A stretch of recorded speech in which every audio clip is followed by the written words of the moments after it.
ketipu, uangnya hilang semua, habis itu mereka tidak pernah lagi mau yang namanya investasi. Mereka anggap semua investasi adalah penipuan. Ketika keluar Bitcoin, oh Bitcoin itu scam. Ketika ada properti ini, oh ini pasti scam.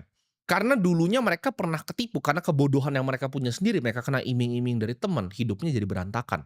Orang kaya itu melihat uang itu sebagai benih yang bisa tumbuh. Setiap rupiah yang gua hasilkan dari gua masih kecil, itu gua anggap sebagai benih yang bisa gua tumbuh untuk jadi pohon yang besar di masa depan. Gimana caranya dari uang yang sedikit ini, itu bisa ke depannya bisa jadi gunung ya, bisa jadi uang yang menghasilkan uang lagi. Bukan uang ini gue habiskan untuk beli sepatu. Orang kaya itu fokus ke pertumbuhan aset yang mereka miliki, bukan barang yang mereka miliki. Contoh ya, orang miskin nih, kita ngomong. Orang miskin dapat gajian ya, ketika gajinya turun, mindset miskin ini akan ngapain, "Oke, ini ada sisa segini nih dari semua tagihan gua, ini bisa nggak ya gue nyicil handphone iPhone bekas biar gue bisa gaya foto di depan kaca, atau untuk gua pamerin di rekan-rekan kantor gua ya." Dari misalnya 400.000, 500.000 sebulan yang gue sisihkan, apakah ini bisa gue pakai untuk bahkan cicil handphone bekas?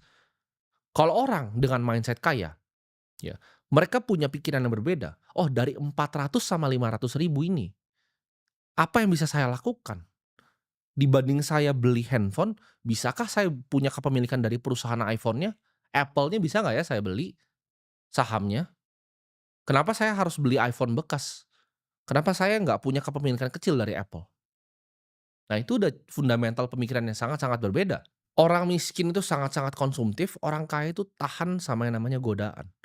Mereka bisa menunda yang namanya kesenangan. Ingat, bangun aset dulu, gaya hidup itu nanti, ya ketika sudah punya cukup.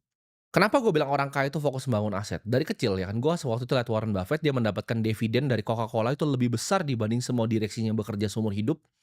Di situ gue tahu, oh, gue bermimpi di situ.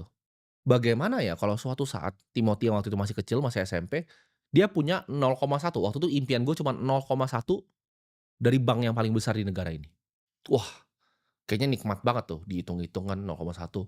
Oh, ini harus berapa puluh juta lembar ya punya sahamnya. Oh, dividen dari segini kalau misalnya 2% atau 3% aja bisa membuahkan segini. Itu mimpi gue dari gue kecil. Gue nggak pernah mimpi mau pamer ke orang, mau pamerin ini, pamerin itu, enggak. Mimpi gue pengen punya 0,1 dari perusahaan yang besar. Orang miskin itu pakai uang sebagai pelarian, gue sebutnya dalam tekanan hidup.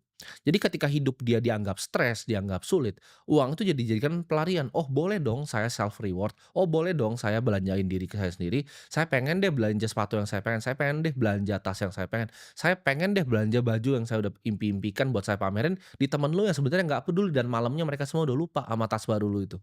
Nggak ada yang